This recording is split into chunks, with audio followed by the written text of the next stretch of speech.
Hello, hello, ladies and gentlemen. This is your girl Mitzi, and this is Mitzi. Let's think about it. Today, we are thinking about emotions as tools. And when somebody usually thinks about their emotions, they usually don't think of them as tools.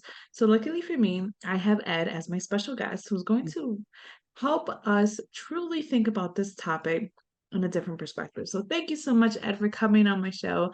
I am so grateful for you to share some of your time with me to be on here to share this topic. Oh, I'm glad to be here, Mitzi, and I'm looking forward to sharing some good information with your viewers. Good, good. I am glad. So I guess let's go straight to it. Why do you think the biggest problem with humans and just their emotions in general? Because it seems like there's just this obstacle, right? What is your opinion on that? There's a huge obstacle, and there's a couple of reasons for it, Mitzi. One reason is because in our culture, we do not get much information or education about what emotions are. It's assumed that we're going to know and that we're going to be able to deal with them. That's the first problem. The second problem is the very nature of what emotions are. You mentioned earlier that emotions are tools. Yes, they are. But before they're tools, they're survival mechanisms. We have had emotions since we lived in caves. And in fact, it was our emotions that enabled us to survive as a species. We didn't, as cave people, we didn't have sharp teeth and we didn't have sharp claws, but we had our emotions. So the emotions developed to both alert us to threats and to prepare our bodies to deal with those threats so that we could either run or we could stand and fight. Now, because of that, the emotions work very quickly. They happen subconsciously. Let me kind of put it into perspective for you. The way the emotion cycle works is this. We are constantly scanning our environments for threats. That's an evolutionary adaptation, and it's been around forever. Mhm. So when our brains perceive, the amygdala perceives a threat, it automatically sends a signal through the thalamus to say, go on alert. That happens very quickly. Mhm. Now, when we were cave people, that's all we needed. But since we're no longer living in caves and we've evolved, we have the thinking part of our brain, which is the cerebral cortex, which now enables us to think about, to assess, and to validate what's actually happening and choose how we want to respond. But your original question was, why are emotions so problematic? And that is because the automatic quick response that happens to us, we don't think we have control over. We think it controls us. So because we don't like feelings such as anger, perhaps, or those kinds of feelings, we say feelings are messy. They appear to control us. So rather than be controlled by the emotions, we as today think it's easier just to get rid of them, and it isn't. So then you've Yeah. got you got two issues. One is we don't know what emotions are. Two, we feel controlled by them, so we want to get rid of them. And those are the two issues that make it difficult for us today to deal with emotions, which is why I wrote my books to explain what they are and how to use them. That's good. I mean, I really like your explanation. I think when you said that it goes back to caveman status when we are basically in survival mode, Mhm. that really put into perspective because I remember another guest actually said we are just constantly in our default to survival. Our emotions are just reacting in that way, and I was just like, it's this is the second time somebody said that, so I guess this is true. You know what I mean? This is a repetitive thing that I think more people need to start considering and realizing that maybe you're just feeling the way you're feeling because you're just naturally trying to survive in a situation that you may not fully understand or don't know what to do, how to react. And I like the fact that you said that when they're problematic and how we try to block it off and just shove it down and avoid it and it sounds like basically we to resolve that is to embrace it. I mean, is that right? Is to embrace each feeling as it comes? I mean, do you have to ask yourself those hard questions when you're facing an emotion? I mean, what are your thoughts on that? Yes and yes. Yes, you want to embrace the feelings and understand what they are. And yes, you want to ask the questions and appraise the situation that you're in terms of its threat value. And and Okay. and the reason for that is this. We are still very much cave people. That's the primitive part of our brain. Some people call it the reptilian brain, if you will, but it's there and we have to acknowledge it. But we also have to acknowledge that we've evolved beyond that. And so we have the ability to take a look at what's going on. But what I want your listeners to understand is it's not easy to do. It is doable, but it's not easy and it takes practice. I like So that. I like that you said that it's not easy because it doesn't sound easy. it It is, sounds like it's something that you need to train yourself. And that was going to be my next question, but please, I didn't mean to interrupt. If you don't mind, continue. no, This is that's intriguing to okay. me. There are a couple of easy steps to think about, but you have to force yourself to think about it and do it and make it a habit. The first step is when you experience an emotion, regardless of what the emotion is, whether it's anger or it's sadness or it's grief or it's anxiety, is to take a deep breath. Now, when you take a deep breath, what you're doing is you're forcing yourself to relax, if you will. It lowers your energy level.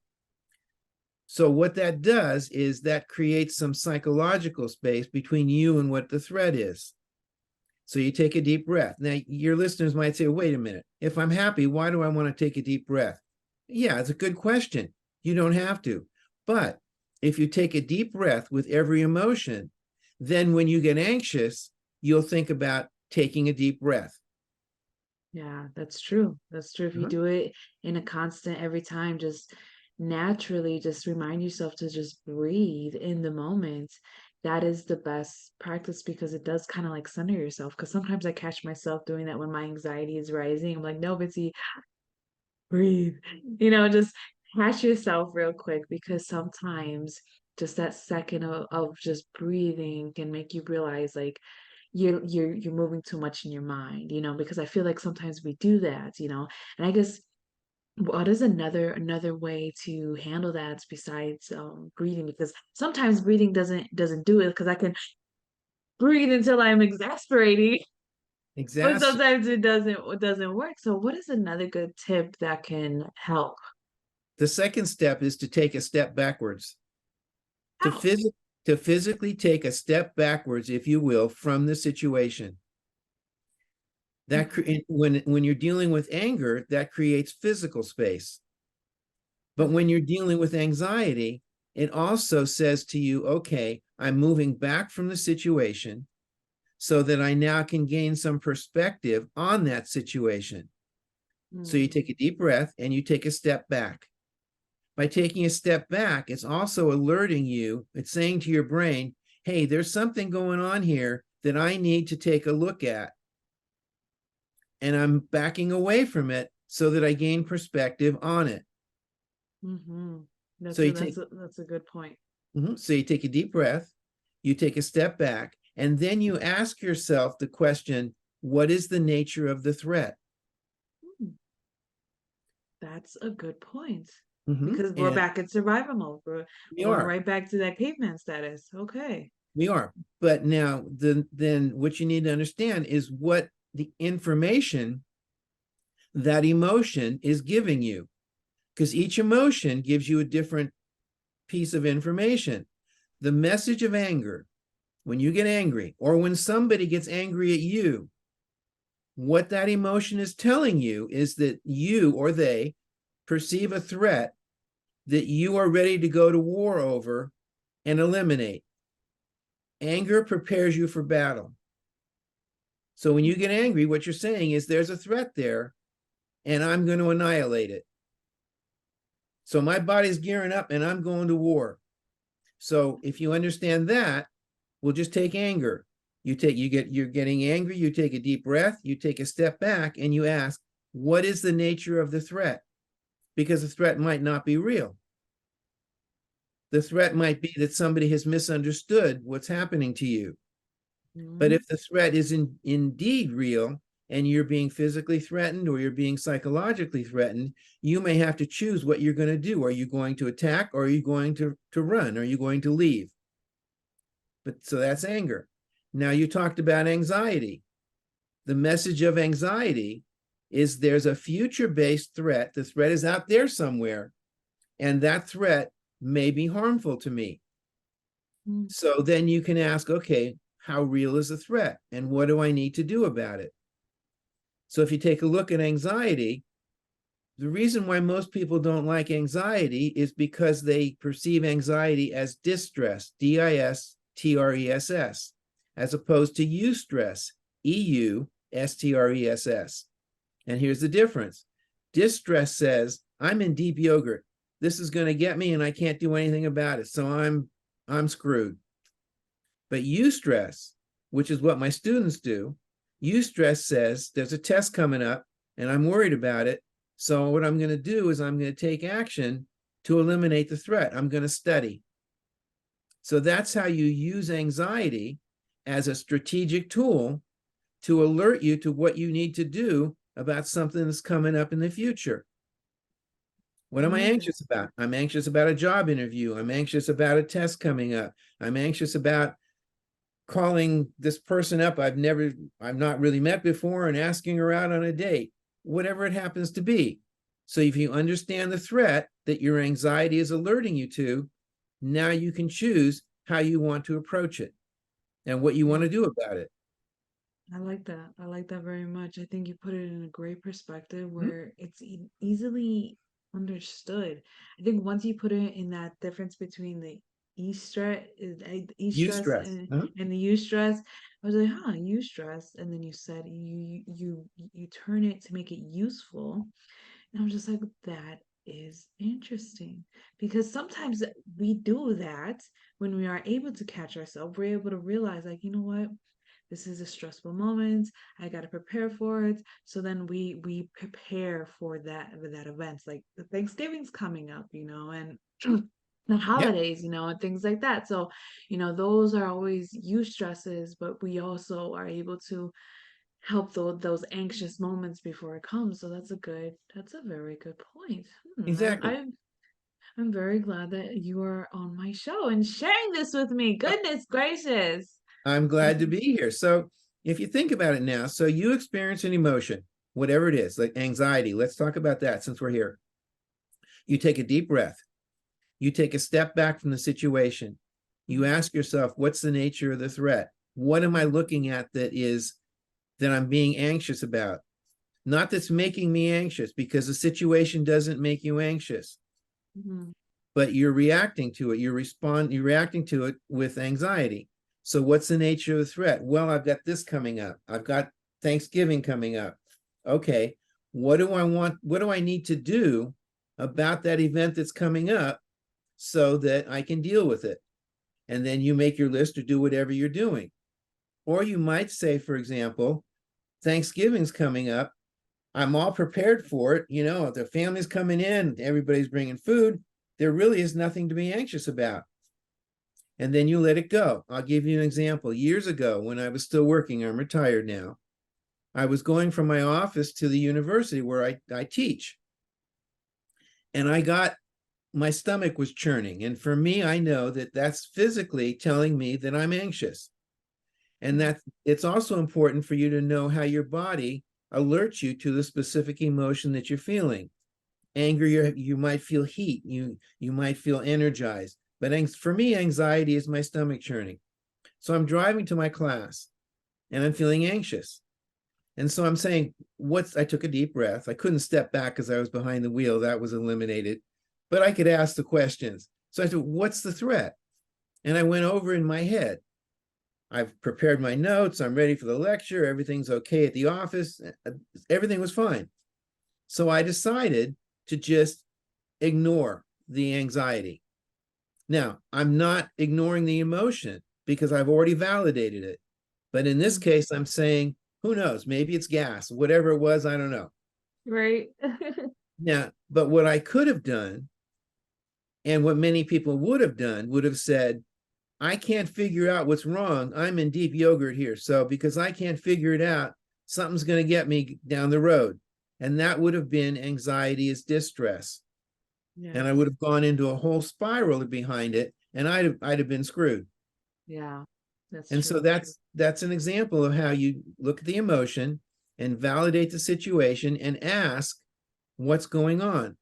Now, validating the emotion is important because every emotion you have is a useful tool. You don't want to ignore it. You want to use it as a tool. And so when you do that, then you go into what we talked about before, the breathing and asking the questions. But the emotion is trying to tell you something. Now, it's not always accurate because you might misperceive what's going on. Yes. And that's okay too. But when you ask the questions, you are then taking into consideration it might be giving you accurate information or it might not.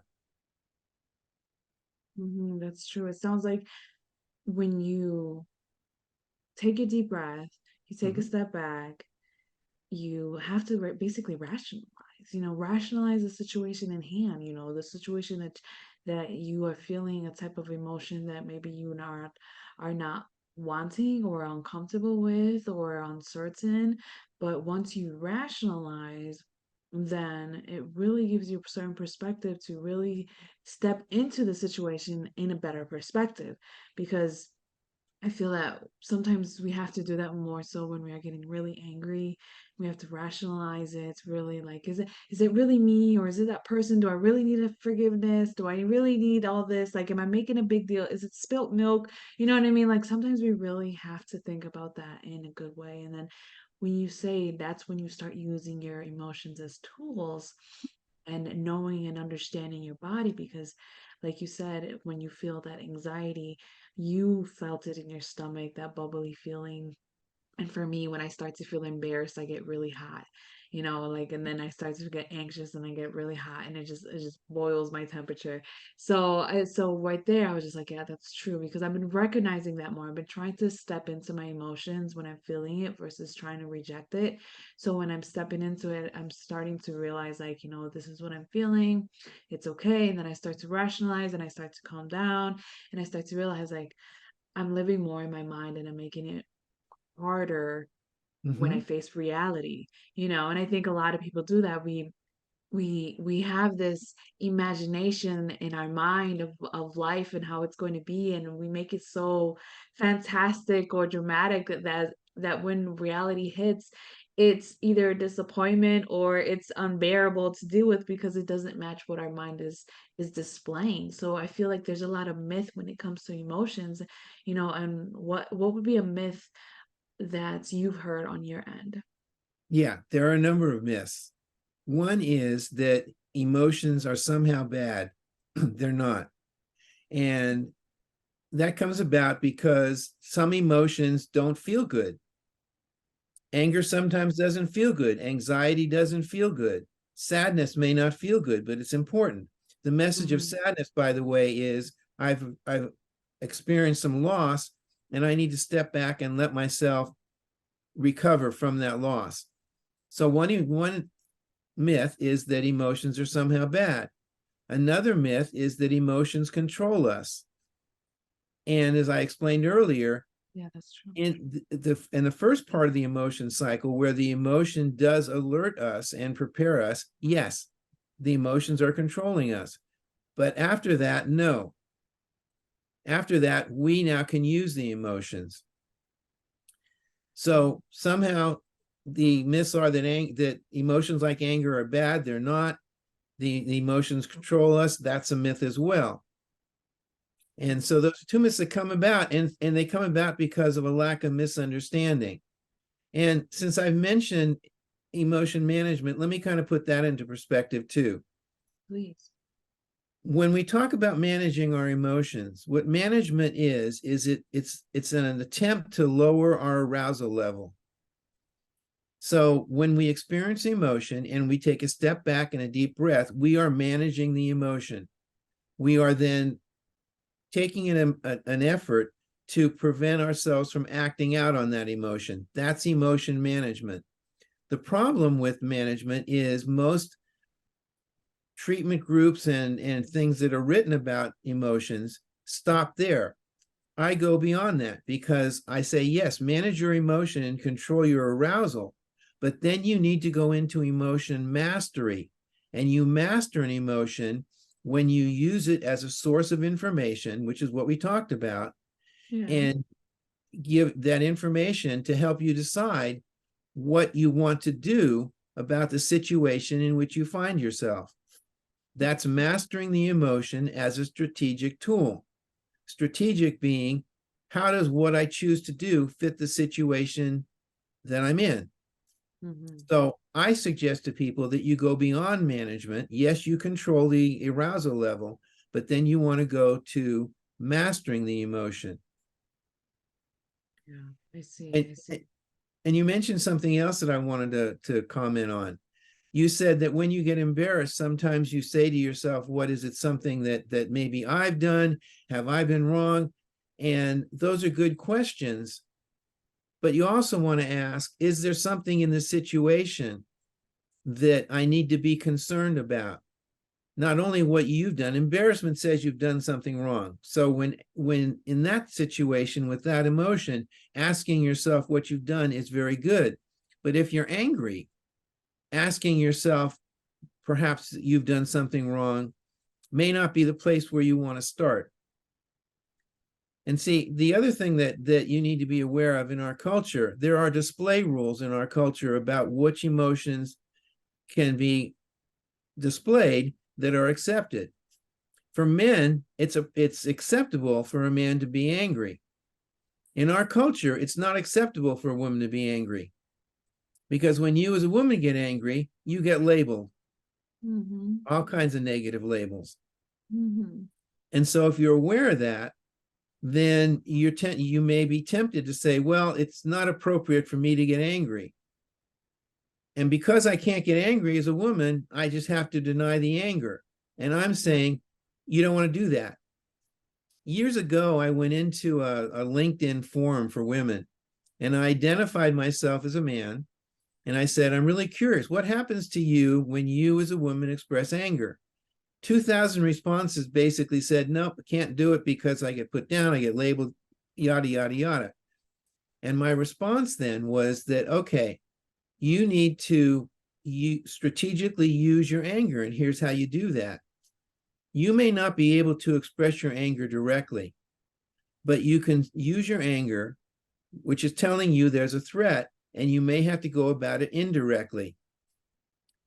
And indirectly would be an example. Let's say that a boss is getting too close to you, not in terms of your space and so forth. Maybe you can't get angry at him because of the possibility of retaliation, but you can look at and say, okay, what can I do here? What are my options here? I'm going to use the anger to motivate action, but maybe I have to go about it indirectly. Maybe I have to go to HR, maybe whatever you happen to do. So you use the anger to motivate action, but you don't outwardly display the anger because it may be dangerous for you to do that. So you go about it indirectly. What actions can I take to resolve the situation which won't get me in trouble? Does that make sense? Oh, it makes perfect sense. To be honest, I think women have been doing that for years because we've realized that we can express our anger, but we still project out our anger in ways that are indirectly. And that's the reason why people love to call women passive aggressive because we can't be direct. You know what I'm saying? We have been told for so many years that directness from a woman is inappropriate and it shall not be done, and better to stay quiet and stay pretty than to speak your mind and make people uncomfortable. So trust me, when you said go indirect, I had to think about it for a second, but the more you explained what it was, Mm-hmm. I realized like, yeah, we've been doing this forever. I do it to my husband all the time. Yes, but but when I mention it, I want to sanction the anger because the anger is appropriate. Hmm. Because maybe there may be situations where you can express it and should express it directly. Hmm. So your default may be indirect, but you don't want to eliminate the possibility of expressing it directly, of validating the anger and saying, I'm pissed off. You told me Yeah. you were going to do such and such and you didn't do it. So what's going on? How can we resolve that? I absolutely agree. Sometimes we just have to just be direct and just Yeah. upfront with it because just going around the bush sometimes is a drag and then it's Mhm. exhausting. And I feel like it's unneeded. I'll rip that band-aid right off real quick. But then other times you have to take a second. You have to really consider the situation, the scenario, the environment that you're in, and you have to see how can you handle it appropriately as well because everything can be said. It just depends on how it's said with that tone. You know what I mean? And choice of words. That's what I strongly believe. But I know the time is wrapping up with our show, and I feel like we can continue talking for hours on end. This has been such a great time. But you've already been giving us so much great advice and tips. But what could be those lasting words of advice that you can truly leave my audience off with to continue on thinking? Okay. I would direct your audience to my website, which is Mhm. theemotionsdoctor.com. TheEmotionsDoctor.com. When they get there, there's an index tab on the upper part of the screen. Go to the index tab, click on it, and there's a drop-down menu that'll give you access to all of my 200 plus articles on by category and access to the article. I say that because there's a ton of information there. It's all free, and that's a good place to start. Yes. So if they go there, most of their questions will be answered. They can go to Amazon and buy my books, and I'd appreciate that as well. But you have free sources that you can access today. Awesome. And the last thing I would say is remember the emotion cycle. And the emotion cycle says you scan your environment, you perceive a threat, you feel the emotion. When you feel the emotion, take a deep breath, take a step back, and ask yourself the question, what's the nature of the threat? If you remember, just take a deep breath, take a step back, and ask yourself, what's the nature of the threat? You'll be way ahead of where most people are in this culture in dealing with their emotions. Awesome.